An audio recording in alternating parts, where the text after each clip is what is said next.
बहुत दिन से हमारी वीडियोस आ नहीं रही थी। जैसा कि आप सबको पता है कि हम उज्जैन गए हुए थे बाबा महाकाल के चरणों के दर्शन करने, और प्यारे प्यारे दर्शन हुए हमें। और काफ़ी दिनों से वीडियोस हमारी नहीं बन पा रही थी व्यस्तता के कारण, और थोड़ा सा हेल्थ इशू हो गया था, गले में भी दिक्कत है। इसके लिए मैं माफ़ी चाहूँगा आपसे।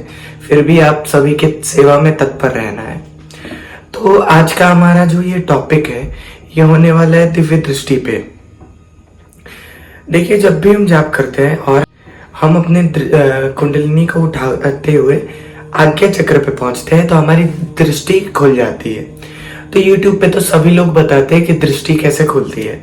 इसके बारे में हम बाद में बात करेंगे, लेकिन पहले हम बात करेंगे कि दृष्टि खुलने से हमें क्या क्या चीज़ें दिखती हैं, क्या क्या चीज़ें हम दृष्टि से देख सकते हैं।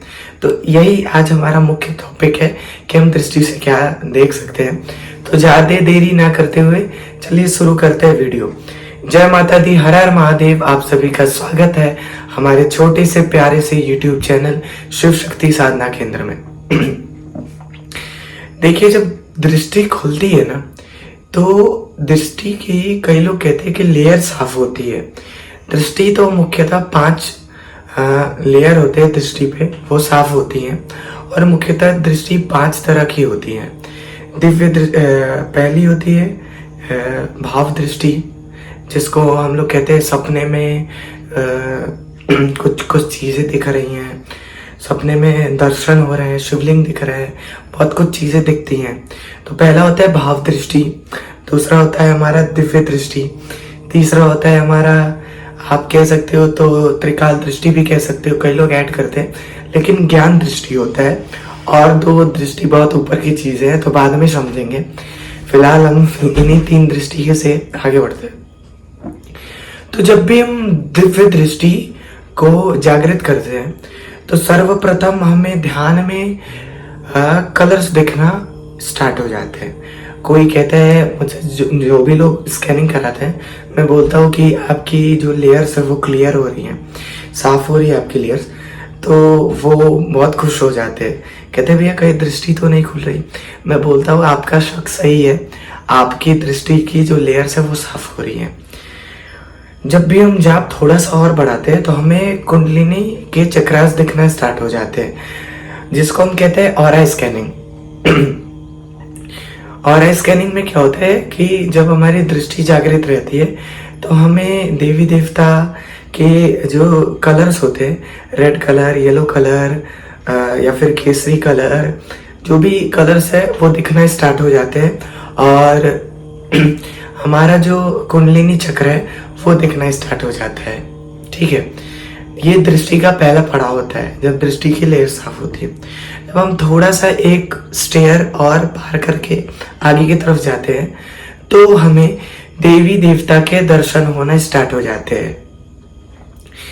और जब हम जाप बढ़ाते रहते हैं तो हमें सबसे पहले देवी देवता की आंखें दिखती है, फिर हमें शरीर दिखने स्टार्ट होते हैं, फिर बहुत लास्ट में हमें देवी देवता के फेस दिखते हैं कि हाँ ये तो हनुमान जी हैं, यहाँ तो ये माँ काली हैं, ये सब चीज़ें। फिर हम थोड़ा आगे बढ़ते हैं तो देवी देवता के साथ साथ हमें निगेटिविटी दिखना चालू हो जाती है।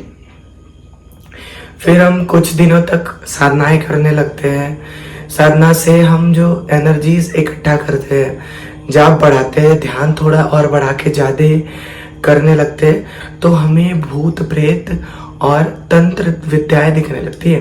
कि हाँ, हम बताते हैं कि अरे आपके घर पे तो तंत्र करा गया है, आपके घर पे तो मशान की क्रिया छोड़ी गई है, आपके घर पे तो इन्होंने तंत्र क्रिया की गई है। फिर हम थोड़ा सा और आगे बढ़ते हैं तो हमें दृष्टि के माध्यम से सूक्ष्म शरीर प्राप्त जो होते हैं, जाप के माध्यम से दृष्टि जब प्राप्त होती है तो उसके साथ साथ हमें सूक्ष्म शरीर प्राप्त होती है। वो जो सूक्ष्म शरीर होती है ना, उनसे हम किसी भी लोक में घूम सकते हैं। जैसे हमारे कुंडलिनी के 7 चक्रास हैं, 7 चक्रास हैं, तो 7 चक्रास अलग अलग है। जैसे मूलाधार है, स्वादिष्ठान है, मणिपुर है, हृदय चक्र है, स्वादिष्ठान है, शुद्धि है, आज्ञा चक्र है, सहस्त्रार है। तो ये जो 7 चक्र है ना, इनके अलग अलग लोक हैं। किसी लोक में गणेश जी हैं, किसी लोक में शिव जी हैं, किसी लोक में विष्णु जी हैं। तो हर देवी देवता के हिसाब से, हर चक्र के हिसाब से अलग अलग लोक हैं, तथा इन लोकों में हम अपने सूक्ष्म शरीर से बिना इमेजिनेशन किए हुए ट्रैवल कर सकते हैं। हर चीजें हमें दिख सकती हैं, या फिर हम चाहे तो घर पे बैठे बैठे किसी भी मंदिर घूम सकते हैं, कहीं भी सिद्ध स्थल जा सकते हैं। जब हम दिव्य दृष्टि के अंतिम पड़ाव पे पहुंच जाते हैं तो हम किसी भी देवी देवता के दर्शन कर सकते हैं, किसी भी लोग जा सकते हैं, किसी भी सामने बैठे हुए व्यक्ति के फोटो के माध्यम से उसके घर पे जा सकते हैं, या फिर उसके फोरहेड पे जहाँ दिव्य दृष्टि रहती है वहां पे उंगली रख करके ऐसे हम उसके घर पे पहुंच सकते हैं। और तो और हमें कुछ पास्ट भी दिख सकते हैं, और हमें कुछ फ्यूचर भी दिखते हैं। ऐसा तो आमतौर पे कहा जाता है कि कुछ कुछ सिद्धियां ये सब चीजें बताती है, लेकिन ऐसा नहीं है। हमें त्रिकाल दृष्टि भी जब प्राप्त होती है तो ये सब चीजें दिखती है, लेकिन दिव्य दृष्टि पे भी हम जब बहुत ज्यादा काम करने लगते हैं ना, तो हमें ये सब चीजें दिखना स्टार्ट हो जाती है, और बहुत प्यारे प्यारे अनुभव होते हैं। मतलब दिव्य दृष्टि से वो चीजें आप देख सकते हो जो एक आम व्यक्ति नहीं देख सकता। देवी देवता, भूत प्रेत, तंत्र, सिद्धियां, शक्तियां और स्कैनिंग सब चीज आप कर सकते हो। तो इसी के साथ वीडियो होती है खत्म, और आगे की वीडियो में हम बात करेंगे कि दिव्य दृष्टि जल्दी से कैसे प्राप्त करें, कैसे हमें जल्दी से दृष्टि प्राप्त हो सकती है। ठीक है, बाकी वीडियो आपको कैसी लगी कमेंट बॉक्स में जरूर बताइएगा। वीडियो अच्छी लगी हो तो लाइक कीजिएगा। एंड एक चीज और मैं बता दूं कि अगर आप भी चाहते हैं अपना ऑरा स्कैनिंग करवाना, हमारे साथ मेडिटेशन क्लासेस में जुड़ना, सिद्धियां पाना, साधनाएं सीखना, दृष्टि पाना, तो दिए गए व्हाट्सएप नंबर 9559106400 पे आप व्हाट्सएप पे मैसेज कर सकते हैं। जय माता दी, हर हर महादेव।